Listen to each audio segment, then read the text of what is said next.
¿dónde estamos? Brevemente, ¿dónde estamos? ¿Y hacia dónde nos estamos yendo? ¿Hacia dónde? Porque, como les dije, estamos próximos a terminar el Evangelio de Juan. Estamos próximos. Así, aquí solamente falta capítulo 19, 20, 21 y se acabó el Evangelio de Juan, si te das cuenta. Nos quedan estos 3 capítulos. ¿Qué hemos visto hasta ahora, hasta este momento? Pues una mezcla de material didáctico y de material histórico hasta el capítulo 17. Excepto, ¿no?, con la oración que incluye la oración sacerdotal de nuestro Señor Jesús ahí en Juan 17. Pero ahora vienen unas secciones históricas que ya hemos comenzado a ver desde la semana pasada, que les dije que no lo podemos tocar a profundidad porque ya lo hemos visto. Pero es el juicio, la crucifixión, la resurrección y esa experiencia posterior que incluso los discípulos tienen posterior a la resurrección. Y esto nos da una narrativa histórica que busca que nosotros veamos ese flujo histórico de los eventos de la pasión de Cristo y que nos lleven a meditar que esto es realmente verdad, es historia. No son eventos mitológicos, simbólicos o parábolas o invenciones. No, esto no es así. Esto lo que está buscando es mostrarnos una narrativa histórica, un movimiento histórico al cual nosotros podemos retroceder y entonces conocer de lo que ha pasado. Ahora, necesitamos ver algunas cosas en particulares, a pesar de que estos textos no son conocidos. La semana pasada, cuando hemos visto en Juan capítulo 18, vimos que Pilato está interrogando a Jesús.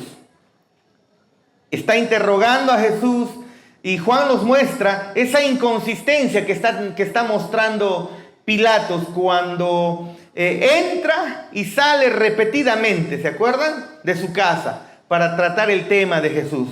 Pilatos mantiene a Jesús está dentro, no necesariamente dentro de su casa, pero está ahí en el patio.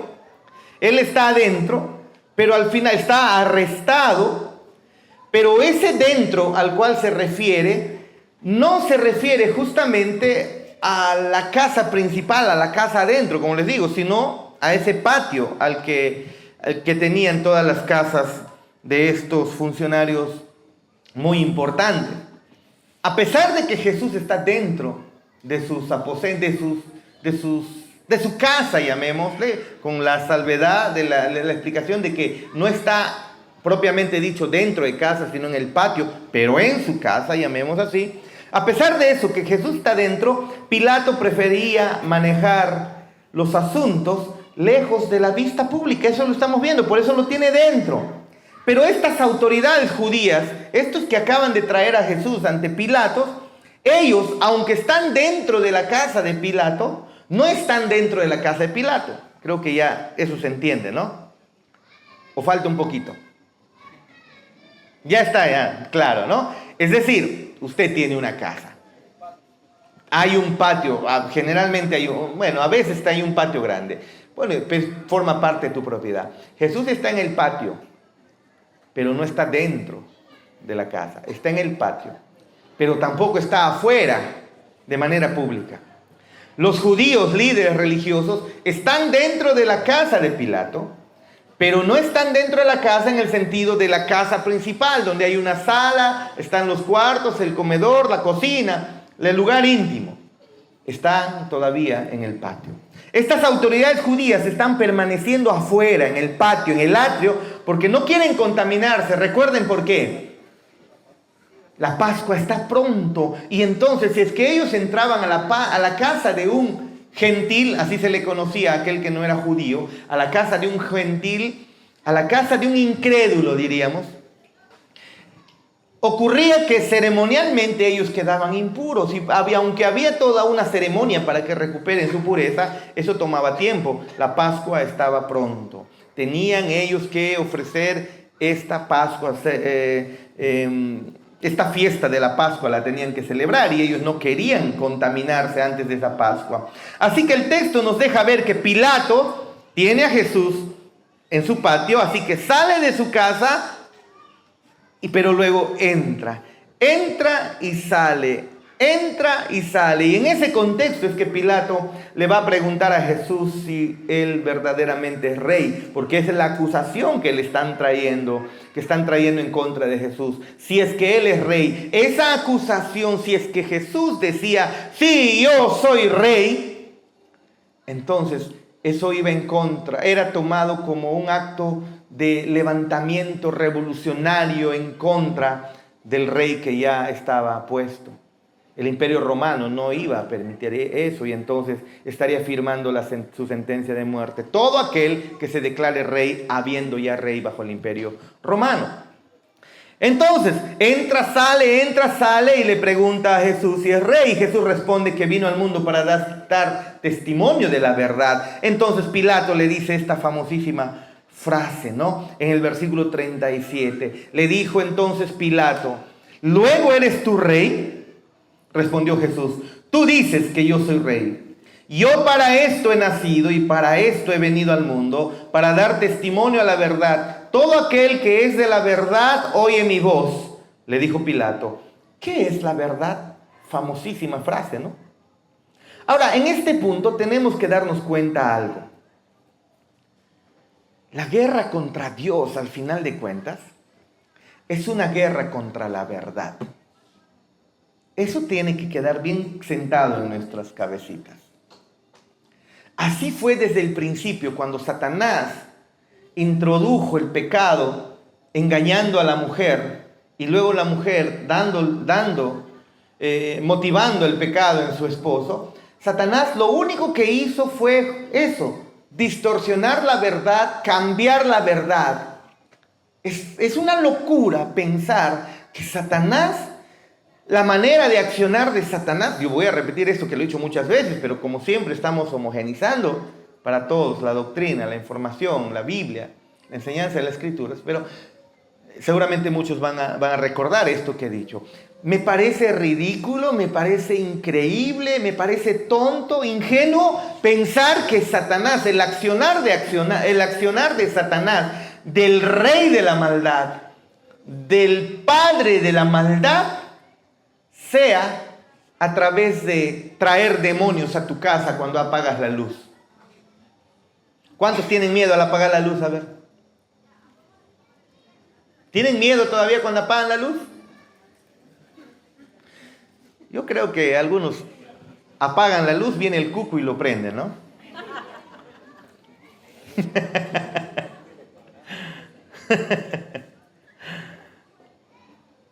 Paul dice que cuando apaga la luz viene el cuco y lo prende.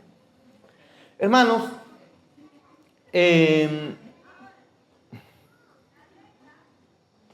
la guerra contra Dios es una guerra contra la verdad. Satanás no está viniendo, con toda la sabiduría que tiene, no está viniendo a motivar películas de terror para que tú creas en el terror necesariamente que él es con cachitos, él es con... No, incluso eso es mentira, pues Satanás no es así, no tiene cachos, no tiene ojos desorbitados, no tiene ese rostro que pones cuando te levantas, ¿no? No es así Satanás. La Biblia enseña que incluso es un ángel de luz. Dice que el ángel más bello de entre todos ellos. No entiendo del todo todavía, no he hecho un análisis exhaustivo respecto a qué significa eso, pero habla de la belleza de Satanás. Era bello, el ser más bello. Así que es increíble que todavía en estos tiempos las personas estén pensando que Satanás, la argucia de Satanás es presentarse para que te pueda hacer tropezar, presentarse con cachos y con un tridente inmenso, ¿no? Pareciera que va a comer su fettuccine gigante. No es así. No es así. Aunque todo eso que incluso ocurre en la sociedad y que se está vendiendo mentiras, es justamente el reflejo de que la guerra contra Dios es una guerra con la verdad.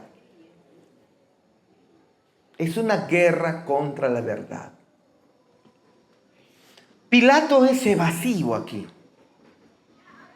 Pilato es evasivo. ¿Eres tu rey? Y luego, ¿qué es la verdad? Y ni siquiera se le ocurre quedarse a escuchar realmente lo que Jesús va a decir. Él evade esto. Él no tiene interés de conocer qué es la verdad. Es más, es como si él diría, tú eres la verdad, o sea que yo he venido a dar testimonio de la verdad. ¿Qué es la verdad? La verdad no es algo que de repente podamos conocer, o es más, a mí no me interesa. Pero este intercambio, esta conversación revela algo fundamental. Hermanos, una vez más, la guerra contra Dios es una guerra contra la verdad. Y una guerra contra la verdad es, al final de cuentas, una guerra contra Dios. Eso es. Aquellos que estudian apología, teología, entienden claramente que el tema de la verdad siempre, siempre, siempre, siempre está presente en apología. ¿Qué es la verdad? Es algo que nosotros debemos saber definir. Podemos discutir distintas teorías de la verdad, pero hay algo que tú y yo tenemos que entender siempre. Detrás de toda afirmación de verdad hay algo, y detrás de ese hay algo más, y así sucesivamente. Piense, por ejemplo, en esto. Miren, ¿qué usamos? Proyector. Si yo digo que el proyector es blanco, esa es una afirmación verdadera, ¿sí o no? ¿Sí o no? Está medio amarillo, dice. Tiene que lavar sus ojos. Colirio hay que echarle a sus ojos. El proyector es blanco. Bueno, al menos cuando lo compramos era blanquito. Pero es blanco. Ahorita ya está un tanto de repente así medio amarillento. Pero ¿es blanco o no es blanco el proyector? Claro que lo es. Pero para que eso sea una afirmación verdadera, presupone varias realidades, si te das cuenta. Primero, que el proyector existe. ¿Sí o no? ¿Sí o no? No puedes mencionar algo del proyector si el proyector no existe. Pero yo lo único que hice, mi preposición fue, el proyector es blanco. Ahí está tu lógica proposicional. El proyector es blanco. Pero esa afirmación, que es verdadera, está presuponiendo muchas otras cosas. Primero, existe el proyector, por ejemplo. Lo otro, que el color blanco existe como parte del espectro de luz visible, por ejemplo. Y que el mundo creado incluso tiene regularidades objetivas. Es decir, podemos entender objetivamente muchas cosas. Hay cosas objetivas que emanan de esta afirmación que el proyector es blanco. La afirmación verdadera detrás de esta es que hay un proyector. Y si es blanco, hay otra afirmación. El blanco existe como parte del espectro de luz visible. ¿Sí o no? Este mundo entonces que vemos tiene unas regularidades que son objetivas. Aunque usted lo piense, aunque usted no lo piense, entonces toda afirmación de verdad al final de cuentas va a terminar en Dios. Porque ¿quién creó estas realidades objetivas? Al final, ¿quién creó toda la creación? Es Dios. No puede terminar una verdad fuera de Dios. Toda verdad termina en Dios, mis amados hermanos. Incluso la verdad de las matemáticas termina en Dios. 2 más 2, ¿cuánto es? ¿Cuánto es? Eso obviamente exige un fundamento. ¿Y cómo es que es 4? Es que hay un Dios que sostiene el universo estable y ordenado para que al final 2 más 2 sea 4. Toda verdad, al final de cuentas, toda afirmación de verdad termina ¿en quién? En Dios. Pilatos no quiere entender esto. Pilatos no le importa saber nada de la verdad. Pero lo que nosotros podemos ver al estudiar las Escrituras, que estamos en Génesis y hemos avanzado ya en el capítulo 3 hace mucho tiempo, nosotros vemos que desde el principio la rebelión en contra de nuestro Dios fue una rebelión contra la verdad. La serpiente lo que hizo fue insinuar a Eva con que Dios ha dicho. No, Dios ya había dicho algo. Dios ya había establecido una verdad. Dios había dado un mandato que era verdad. Y entonces viene Satanás y lo que va a hacer es distorsionar la verdad. ¿Te das cuenta que la guerra contra Dios es una guerra contra la verdad? Satanás no vino a Eva y le dijo, soy Satanás, y con sus colmillos gigantes, y te voy a chupar el cuello. No hizo eso. Ni siquiera vino a poseerlo para que esté ahí gritando en el piso, soy, qué sé yo, un espíritu del inframundo, y levitando y caminando como arañita en el techo. No hizo eso con Eva. Lo único que hizo con Eva es distorsionarle la verdad. Eso es. Cuestionó la fuente de la verdad, cuestionó el fundamento de la verdad. Y otra vez, toda rebelión contra Dios es una rebelión contra la verdad. Y toda rebelión contra la verdad es una rebelión contra Dios. Así que todo intento de negar la verdad es un intento de construir un mundo sin Dios. Eso es. Niegas la verdad con el deseo de construir un mundo sin Dios. Por eso es que en la actualidad, en este mundo moderno, lo que se busca es tener otras autoridades para que puedan ellos entonces fundamentar sus verdades fuera de la verdad y por lo tanto fuera sin Dios. Eso es lo que hacen. Pero saben, ninguna autoridad puede cargar con la verdad. No se puede cargar la verdad. La verdad no es algo que está dentro del ser humano. Siempre lo he repetido, la verdad es algo externo a nosotros. El ser humano no puede cargar con la verdad, no puede ser la fuente de la verdad. Se necesita a alguien superior a nosotros para ser la fuente de la verdad. Y viene Cristo y nos enseña en Juan, ya nos dijo anteriormente, yo soy el camino, yo soy la verdad. Algo que ocurre en este mundo es que se está constantemente, y ahora en estos tiempos mucho más, se está negando la verdad objetiva. De tal manera que están diciendo, no hay verdades absolutas. Me acuerdo un familiar, un primo mío, un primo hermano mío, que en la internet comenzó a cuestionar, antes era cristiano y después comenzó a renegar seguramente de la fe e hizo una publicación, algo así, o creo que se metió dentro de mis publicaciones y comenzó a decir, y dijo algo como eso, no hay verdades absolutas, todo es relativo. Yo no quería pelear con él, es mi primo al final de cuentas. Y lo único que hice, le hice una pregunta, ¿estás absolutamente seguro de eso? Y él me respondió, cayó en la trampita, sí. Se contradijo, ¿te das cuenta? Fin de la conversación. No teníamos por qué decir nada más. Fin de la conversación. Él dice, no hay verdades absolutas. ¿Estás absolutamente seguro? Sí. Cayó en la trampita. Este mundo enseña eso. No hay verdades absolutas. No existe verdad objetiva al final. La verdad se reduce al final a un juego de poder. ¿Quién tiene el poder para determinar que esto es verdad? Pero este ataque moderno al final solamente es una expresión del ataque constante que se inició en el Génesis 3 contra la verdad. Hay una lucha en contra de la verdad.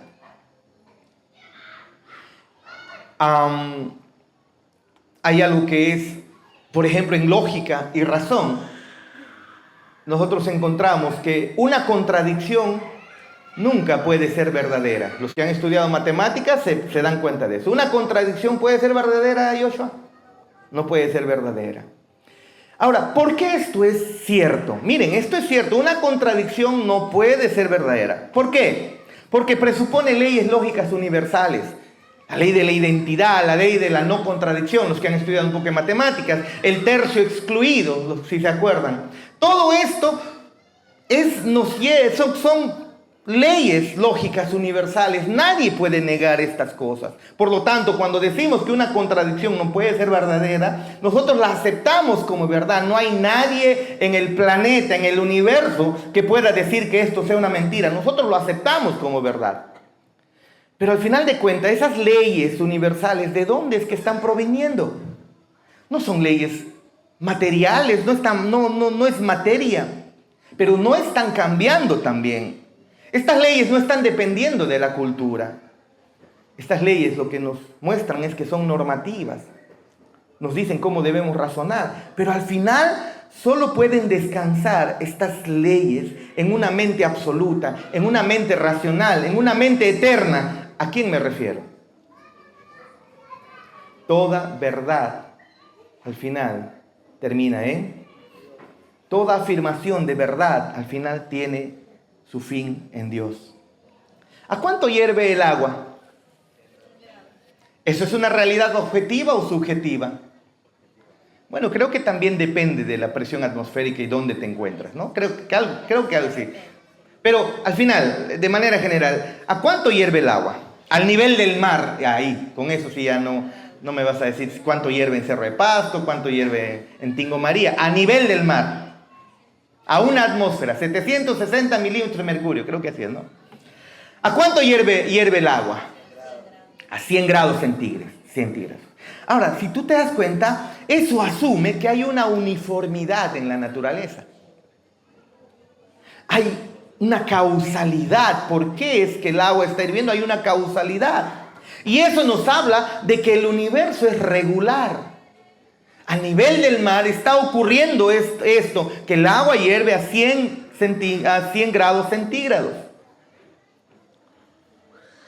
Y esa uniformidad, hermanos, solamente puede tener sentido si el universo es sostenido por un Dios. Eso no va a cambiar.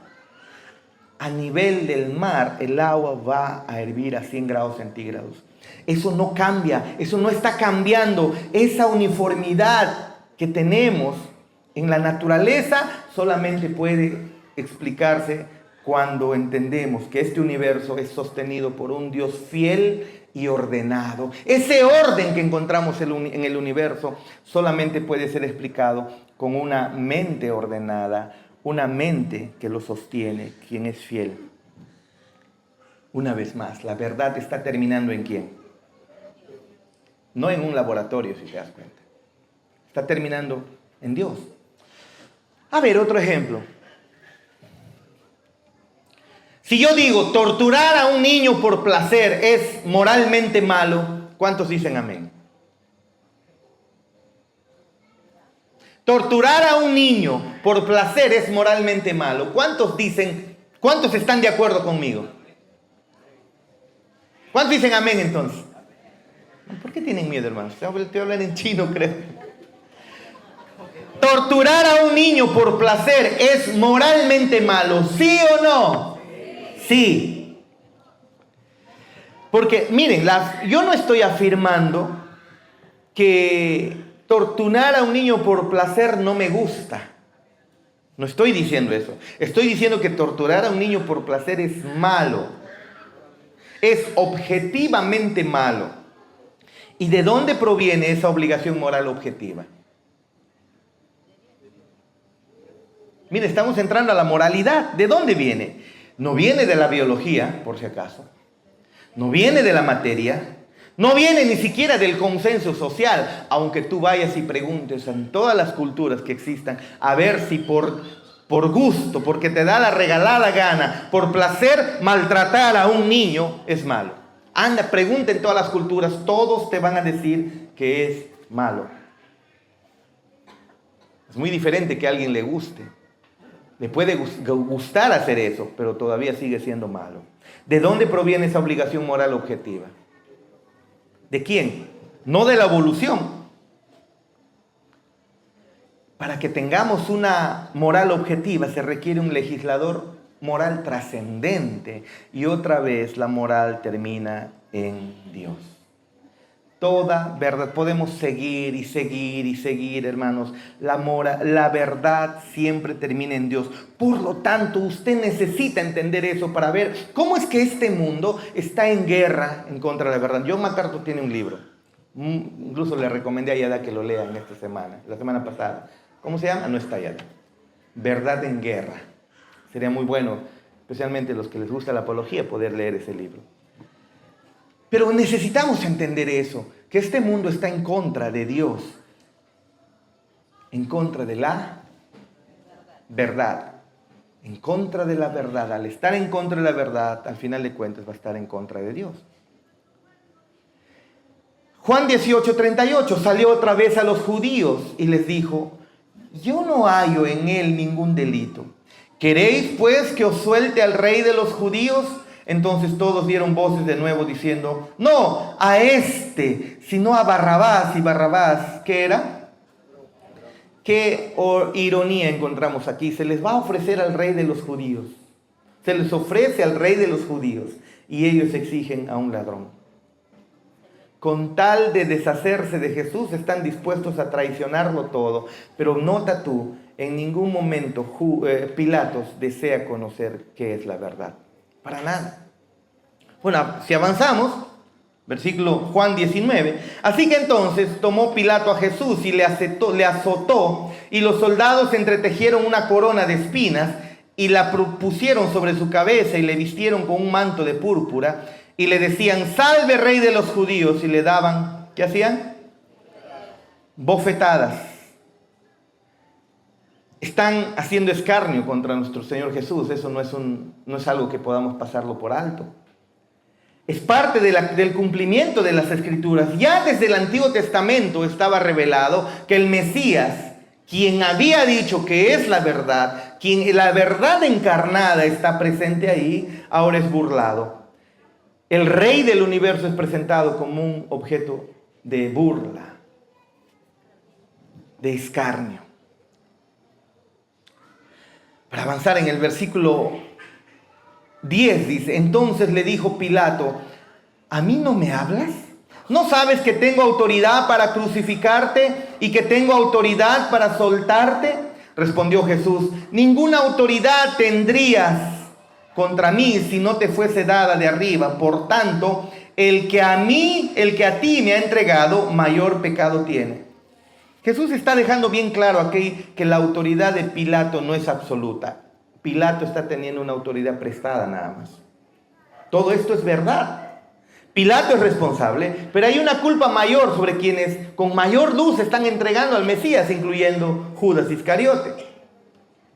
Avancemos al versículo 15, porque aquí entonces hay una traición incluso. Versículo 19, capítulo 19, versículo 15. Estamos pasando rápido porque todo esto se ha expuesto. Pero ellos gritaron: fuera, fuera, crucifícale. Pilato les dijo: ¿a vuestro rey he de crucificar? Respondieron los principales sacerdotes: no tenemos más rey que César. Los judíos no aceptaban al César como rey. Lo rechazaban, odiaban, pero a ellos no les importa. Con tal de negar a la verdad, con tal de rechazar la verdad, abrazaron públicamente, o al menos aquí de manera privada, entre los mismos líderes religiosos y Pilato, ellos se someten, no al gobierno absoluto de Cristo o de Dios, sino al rey, al César. Hay que temblar en esto. Hay que temblar esto. Con tal de matar a Jesús, los líderes están renunciando públicamente a la esperanza de Israel. Detente un poco ahí, porque eso es lo que muchas veces tú y yo hacemos. Sabemos objetivamente qué está bien y qué está mal. Sabemos objetivamente muchas veces cuando alguien nos llama la atención y nos dice: esto está mal, no estás haciendo bien, tienes que hacer esto que estás haciendo debe ser cambiado. Y muchas veces cuando se están refiriendo a nuestro carácter, y lo primero que hacemos, en vez de aceptar la verdad, vamos en contra de ella. Y ya les dije antes, que cada vez que nosotros rechazamos la verdad, estamos rebelándonos en contra de. ¿Sí o no? Joshua, cambia ese mal carácter. Tu carácter está muy mal. Y Joshua, en vez de reaccionar bajando la cabeza, él prefiere: pero yo, y Yadá, y Firu. Eso es lo que, miren, estoy poniendo un ejemplo ahí sencillo. Pero vean ustedes, eso es lo que ocurre con el ser humano en sus corazones, constantemente. Nos gusta rechazar la verdad y queremos rechazarla y abrazar una mentira. Con tal de matar a Jesús, quien es la verdad, los líderes renuncian a la verdad, a la esperanza de Israel y abrazan algo superfluo. Se venden prácticamente. Versículo 17. Eso es lo que lastimosamente hacemos muchas veces. ¿Cuántas veces alguien nos ha llamado la atención y nos ha dicho, esto que estás haciendo no está bien? ¿Cuál ha sido tu reacción? ¿Cómo reaccionas cuando te dicen, Yumi, por favor, ¿qué estás haciendo con esto? ¿Por qué te metes conmigo? ¿Quién eres tú? Por más que sea verdad, la verdad es verdad, así sea dicha por quien sea.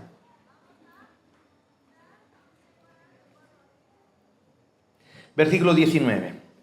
Y él cargando su cruz, salió al lugar llamado de la calavera, y en hebreo, que es Gólgota, ¿no? Y allí le crucificaron, y con él a otros dos, uno a cada lado y Jesús en medio. A Juan no es rápido, ¿no? En este punto él está rápido. Recuerden, Juan está escribiendo su evangelio unos 40, 50 años después que ya estaban circulando Mateo, Marcos y Lucas. Y ellos ya narraron todo esto. Y entonces Juan es rápido en esto y dice, allí le crucificaron, no pone adornos. Está mostrando que la escritura se está cumpliendo. El rey ahora es entronizado. Ese rey entronizado, paradójicamente, él está muerto sobre un madero. Ahí le crucificaron, dice, versículo 26, saltemos, por favor. Y vemos el cuidado aquí de María. Cuando vio Jesús a su madre y al discípulo a quien él amaba, que estaba presente, dijo a su madre, mujer, he ahí tu hijo. Y después dijo al discípulo, he ahí tu madre. Y desde aquella hora el discípulo la recibió en su casa. Esto es el pasaje equivocado que toman los católicos para decir que María es nuestra madre, ¿no? Porque dice, María, ahí está tu hijo, ¿no? Y aquí este discípulo nos está representando a toda la humanidad, por lo tanto, María es la madre de todas. Bueno, mi mamá se llama Antonia. Nosotros guardamos un profundo respeto por María. Amamos a María. Hermanos, ya quisiéramos que muchas mujeres sean como María. Virtuosas, una mujer entregada que glorifica al Señor al ser instrumento de Dios, temerosa de Dios, fiel al Señor hasta el final. Pero no es que está siendo entregada aquí como madre de todas, no es así. Pero aquí en la cruz Jesús se está preocupando por su madre. Y ahora le está encomendando a ese discípulo amado, quien es Juan, le está encomendando el cuidado de su madre. ¿No es así? Versículo 30. Cuando Jesús hubo tomado el vinagre, dijo, consumado es. Y habiendo inclinado la cabeza, ¿qué hace Jesús? Entrega el Espíritu. Consumado es.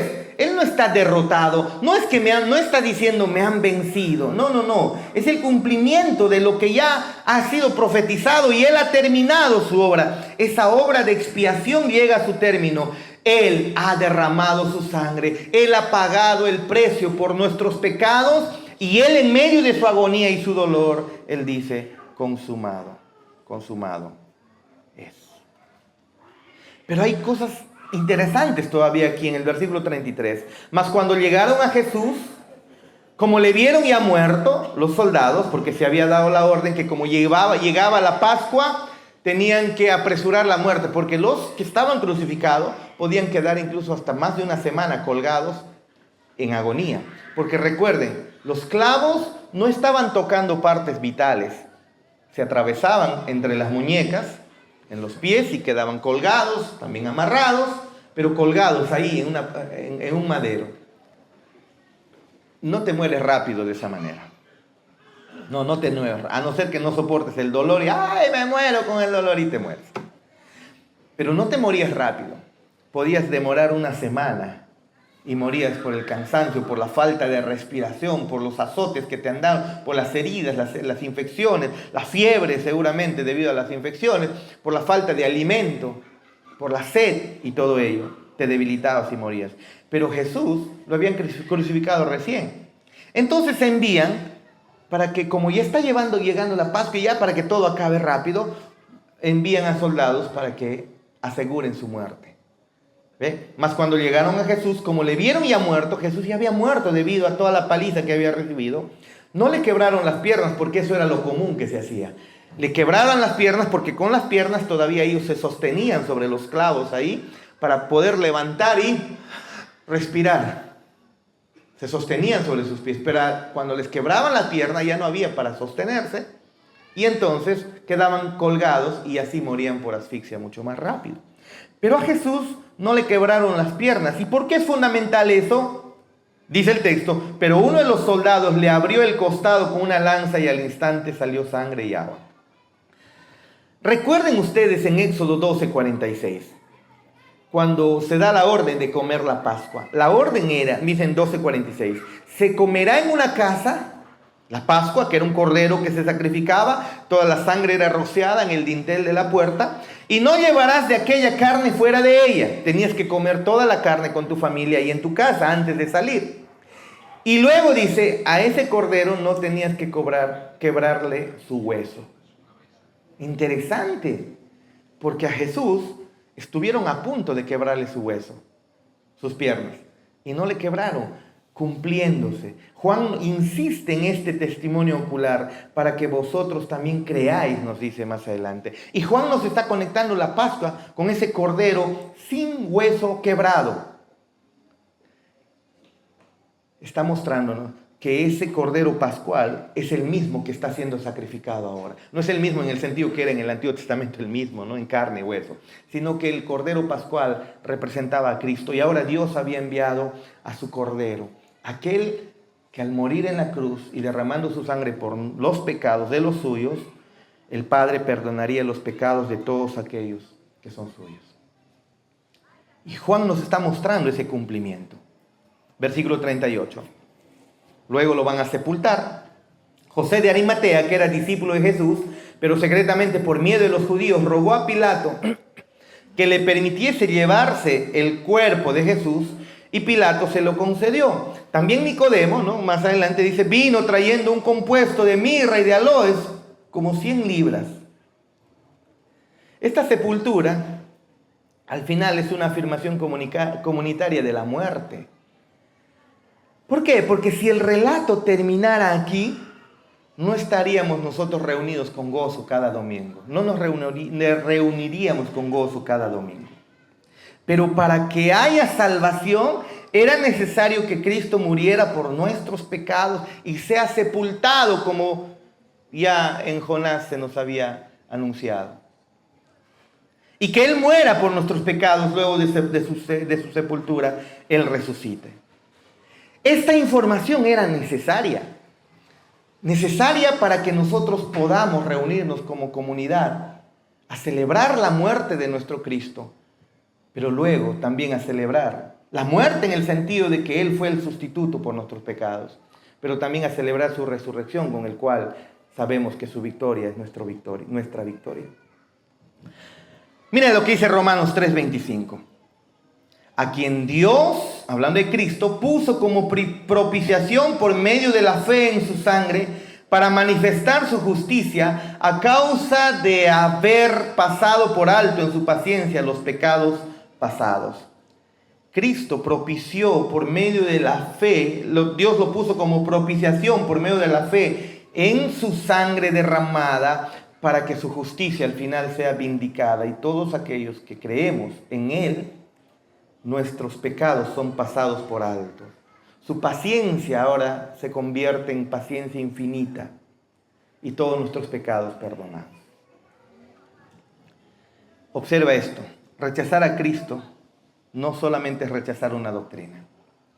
Rechazar a Cristo, en última instancia, es rechazar la verdad que salva. En la mañana preguntábamos, ¿la Biblia es la fuente de toda la verdad? No. Pero la verdad que necesitas para ser salvo, la tenemos en la Biblia y eso es suficiente. Se te pudiera negar el conocimiento de cualquier otra verdad. Pudiera suceder. Pudieras tú no saber cuál es la constante gravitacional. No te importa. No la necesitas, a no ser que estés estudiando y estés aplicando esas cosas. No la necesitas. Pero si tú no conoces que Cristo murió en la cruz por tus pecados, si tú no respondes positivamente a ello, déjame decirte que estás perdido. Estás perdido. Rechazar a Cristo no solamente es rechazar una doctrina. Rechazar a Cristo es vivir en contra de la realidad. Y este mundo está llamando verdad a todo aquello que no se puede sostener en el tiempo. Pero nosotros hemos depositado nuestra fe en Cristo, quien es la verdad de Dios para nuestra salvación. Ahora, al final hay que reconocer algo más. Jesús no está diciendo que Él tiene la verdad. ¿Eso dice el texto? No dice eso. Cuando vemos en Juan, cuando Él dice, yo soy el camino, la verdad y la vida, yo vengo a dar testimonio de la verdad, Él no está diciendo que Él tiene la verdad. Él es la verdad ante la cual toda mente razonable que razona debe rendirse. ¿Tú razonas? Si razonas, tu respuesta debe ser una rendición total e inmediata ante este creador del universo, el dueño de la verdad, el autor de la verdad encarnada, a quien Dios envió para que muera por tus pecados. Eso es verdad. Que estás camino a perdición y a condenación eterna sin Cristo, eso es verdad. Pero qué hermoso es que la verdad murió en tu lugar, para que tú tengas vida y disfrutes en comunión para siempre con Él, quien es la verdad encarnada. Ponte de pie.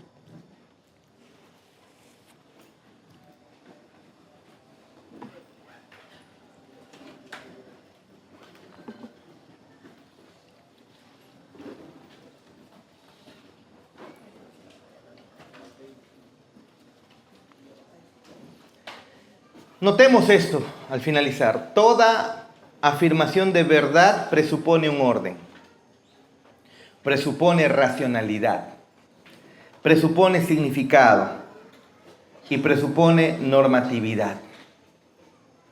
Y saben, esas realidades solamente van a tener fundamento último en Dios. Rechaza tú a Dios y no tienes un sostén donde pararte o sostenerte. Y un día la Biblia muestra que aquellos que no se alinearon a la verdad, quien es Cristo, terminarán siendo condenados para siempre. Hoy es el día de salvación. Hoy puedes venir delante de Él, quebrantando tu corazón y rindiéndote a Él. Así como todo el mundo dice, miren, ¿ustedes aceptan que 3 más 3 es 6? Después de aceptarlo, vas y vives conforme a esa verdad. Porque cuando va a vender en Tastijot, va a hacer sus sumas, donde dentro de las sumas que hace para sacar la cuenta, el 3 más 3 va a terminar sumando 6. ¿Sí o no? ¿Cuánto está el litro, el galón de gasolina? ¿Qué sé yo? 17 soles. Ok, vas a ir y como está 17 soles, vas a ir a pagar con 17 soles. Te estás acomodando a la verdad, estás reaccionando. ¿Cuánto es el precio del dólar? Vas y sabes cuál es el precio del dólar. Eso es una verdad. El precio del dólar fluctúa diariamente, incluso en el día, pero en el instante este es el precio. Tú vas y reaccionas conforme a esa verdad y pagas conforme a ello. Es decir, tienes la verdad, reaccionas a la verdad. Ese es el caminar de la persona. Y cuando viene Cristo y te dice, yo soy la verdad, ¿cómo vas a reaccionar a Él? La Biblia nos enseña. Sometiéndonos a Él, bajando la cabeza, arrepintiéndonos de nuestros pecados y tomando la decisión de vivir para siempre contemplando su hermosura. Él nos permite, nos ofrece hacer eso, no para beneficio suyo, sino para beneficio nuestro.